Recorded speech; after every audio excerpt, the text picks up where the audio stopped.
এদিকে তাকাই সেদিকে শুধু এনসিপি চাঁদাবাজি করতেছে। সংস্কার হইলো এদের আসলে একটা বুলি, মূলত টার্গেট হইলো দেশে চাঁদাবাজি করা। এনসিপি তো আসলে কিংস পার্টি হিসেবে পরিচিত বলে কেন আজকে ছেলের পদ পরিচয় নিয়ে লাইসেন্স নিয়ে বাবা ছেলের দপ্তরে আপনার দেখা গেছে টেন্ডারবাজি করতেছে।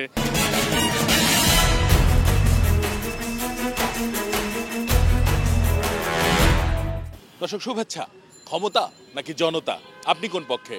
আমি কিন্তু সাধারণ জনগণের মতামত শুনতে আজকে এসেছি রাজধানীর মতিঝিল এলাকায়।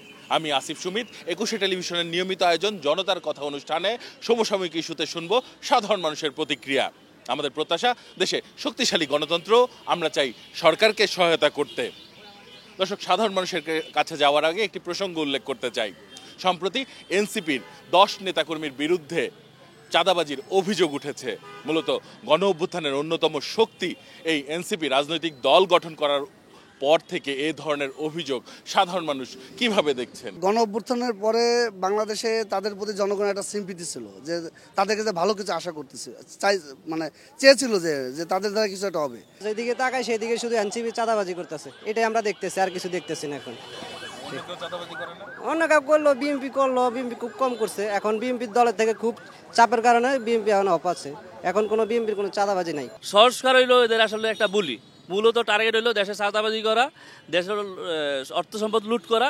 এরা বিভিন্ন দেশে বিভিন্ন জায়গায় ফলে দিয়ে আস্তে আস্তে আওয়ামী লীগের মতনে চলে যাবে না। এটা আমরা কখনো চাইনি যে এনসিপি তরুণরা শিক্ষা প্রতিষ্ঠান থেকে আসা, ওরা এখন এখানে আসা রাজনীতি করে এবং আবার চাঁদাবাজি, এটা আমরা কখনো চাই না। আমরা ওদের কাছে ভালো কিছু আশা করছিলাম। আমরা তো ভাবছি তারা অনেক ভালো কিছু দিবে আমাদেরকে গণ অভ্যুত্থানের পরে, কিন্তু না, তারা বিভিন্ন জায়গায় চাঁদাবাজি করে বিভিন্ন দলের নাম বলতেছে, বিভিন্ন দলের নাম পালাইতেছে। শেখ হাসিনার বাংলাদেশ থেকে সরাইছে কেন?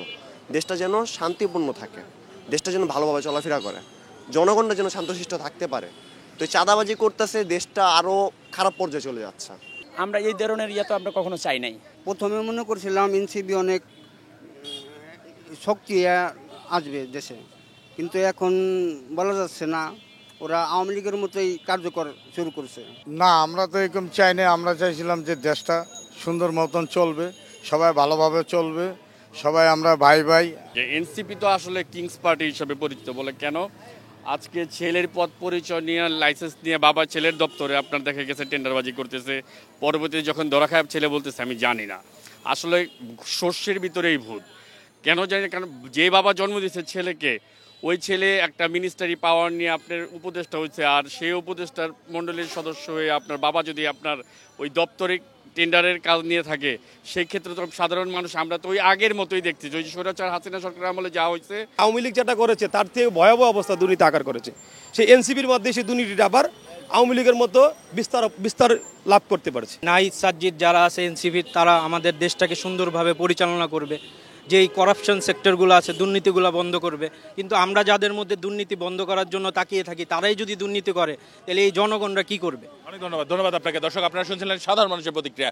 এবার আরেকটি প্রসঙ্গ নিয়ে সাধারণ মানুষের কাছে যেতে চাই। মূলত একটি জরিপে দেখা গেছে যে বিএনপির জনপ্রিয়তা কিছুটা কমেছে, সেক্ষেত্রে কিছুটা জনপ্রিয়তা বেড়েছে এনসিপির। কিন্তু রাজনৈতিক দলগুলো এই জনপ্রিয়তা ধরে রাখার জন্য কি করা প্রয়োজন? সাধারণ মানুষ কি মনে করেন সে বিষয়ে জেনে নেব তাদের কাছে।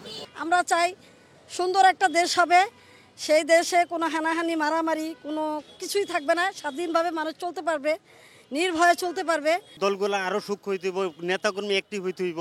দলগুলো এবং চাঁদাবাজি করলে তো হইব না, ভালো করতে হইব।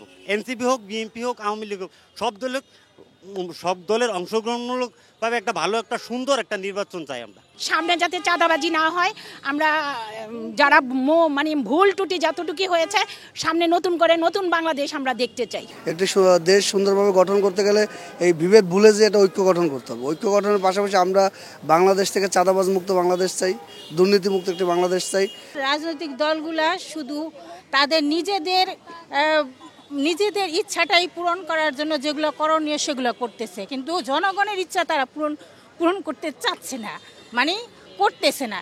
এখন জনপ্রিয়তা বাড়াইতে হলে তাদেরকে জনগণের কাছে যাইতে হবে, যেন কোনো ধরনের চাঁদাবাজি না হয়, কোনো ধরনের বিভিন্ন জায়গায় যেরকম আন্দোলন সংগ্রাম করতেছে বিভিন্ন লোকে, এসব আন্দোলন সংগ্রাম আসলে 15.5 বছর আমরা দেইনি, কিন্তু এখন এই যে দেখতেছি এগুলো যেন না হয়, এগুলো দিয়ে খেয়াল রাখতে হবে। নতুন যে সরকারই ক্ষমতা আসুক, তাদের কাছে আমাদের আসলে একটাই এই দেশকে দুর্নীতিমুক্ত করা, এই দেশের মানুষের আইনের শাসন প্রতিষ্ঠিত করা।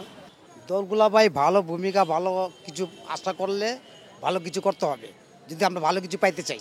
প্রত্যেকটা জায়গায় জায়গায় মানুষের দ্বারা যায় তাদের যে আগামী তারা ক্ষমতা আসার জন্য যে ধরনের অ্যাক্টিভিটিসগুলো দেখানো উচিত, যে দেশের সাম্য, মানবিক এবং সামাজিকতা এগুলো বজায় রাখার জন্য দলগুলা এবং নাগরিকের জন্য কি করবে এবং নাগরিকের প্রত্যাশা কি তারা ধারা ধারা জন্য শুনে। দেশপ্রেম নেই এখন বর্তমানে যারা রাজনীতি করতেছে, বেশিরভাগ নেতাদের আসলে দেশপ্রেম নেই। সবার কাছে যদি দেশপ্রেম থাকে তাহলে আমাদের দেশের একটা পরিস্থিতি ভালো মুহূর্তে হবে, ভালো কিছু করবে, ভালো কিছু দিবে আমাদেরকে। অনেক ধন্যবাদ আপনাকে। দর্শক, আপনারা শুনছিলেন সাধারণ মানুষের প্রতিক্রিয়া। সাধারণ মানুষ কিন্তু তাদের ভাবনাগুলো অসাধারণ, তাদের চিন্তা অনেক সূক্ষ্ম ও গভীর। দর্শক, জনতার কথা দেখতে প্রতি শনি, রবি, মঙ্গল এবং বুধবার চোখ রাখুন 21 টেলিভিশনে। সঙ্গে থাকবো আমি আসিফ সুমিত।